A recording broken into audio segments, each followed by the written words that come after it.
Here in the front. Thank you, Afrin, and thank you, Kamala, for doing this. And I'm sorry, I mispronounced your name.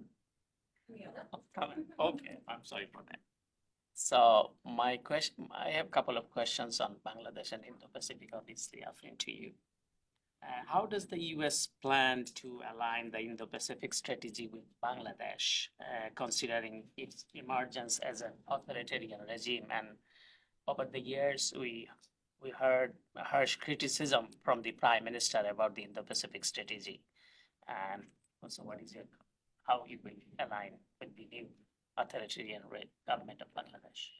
I know it's a question from you. So I think, we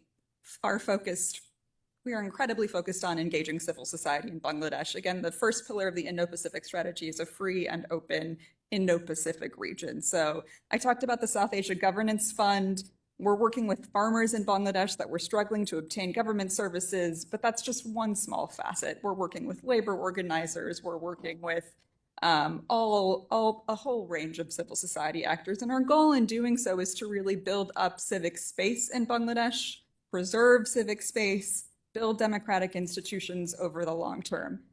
We're also engaged broadly with Bangladesh on broader sets of priorities. And we were actually pleased to see Bangladesh's Indo-Pacific outlook, which really mirrors a lot of what we're trying to do in terms of economic investment, working with Bangladesh on climate change, building out security and defense cooperation between our two countries. Bangladesh is, of course, one of our largest peacekeeping contributors, and we're very pleased to support that effort. So we actually do see broad alignment between our strategy, their outlook. But in response to your question on how we're going to continue to engage on the democracy and human rights issues moving forward, again, our focus is really civil society. Thanks. In light of the Biden administration's commitment to reflecting the will of the people of Bangladesh, what specific measures the US undertaking to facilitate that return back to democracy?